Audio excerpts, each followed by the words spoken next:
Il Partito Democratico Veneto entra nello specifico degli emendamenti, quasi 200, presentati al disegno di legge Calderoli sull'autonomia differenziata. Modifiche puntuali, concrete e di merito, ha ribadito oggi il segretario regionale. Le risorse finanziarie devono esserci e devono essere approvate con una legge di bilancio e devono essere collegate ai LEP, cioè ai livelli essenziali delle prestazioni che garantiscono l'uguaglianza dei cittadini in tutto il nostro territorio nazionale. Serve il coinvolgimento del Parlamento nel processo decisionale e soprattutto, spiega Martella, non è possibile realizzare l'autonomia con tutte e 23 le materie. Il titolo quinto della Costituzione andrebbe rivisto, ma è nell'articolo 8, quello che riguarda le clausole finanziarie, che si concentra la critica più forte del PD al disegno di legge Calderoli. L'abbiamo invece ricondotto ad alcuni aspetti. Primo, si individua qual è la risorsa che serve per garantire l'esercizio di quella funzione trasferita eventualmente alla Regione il primo anno.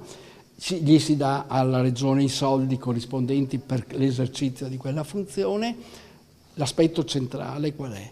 Che negli anni successivi per quel tipo di funzione si fa la verifica su tutto il territorio nazionale e si riadegua l'aliquota. Mi rendo conto che è un aspetto molto tecnico, ma dietro gli aspetti tecnici si nascondono poi appunto i diavoli che distribuiscono in modo diverso le risorse finanziarie in un paese come il nostro che purtroppo è fortemente indebitato. Definire i LEP è fondamentale, insiste il PD, per definire l'uguaglianza dei cittadini in tutto il nostro paese. Non vogliono semplicemente fare ostruzionismo all'autonomia di Calderoli, ma costruiscono, disegnano un impianto alternativo per un'autonomia che sia realmente possibile questa volta e che sia realmente cooperativa, cioè tenga conto della necessità di garantire a tutti i cittadini le medesime prestazioni sociali e civili, e cioè di garantire la coesione territoriale. La replica ai Dem arriva con Alberto Villanova. Il Partito Democratico si arrampica sugli specchi pur di fare impantanare la riforma nelle paludi romane, ma arrivare a chiedere una nuova legge costituzionale significa non conoscere neanche a fondo la materia, ha detto il presidente dell'intergruppo Lega Liga Veneta.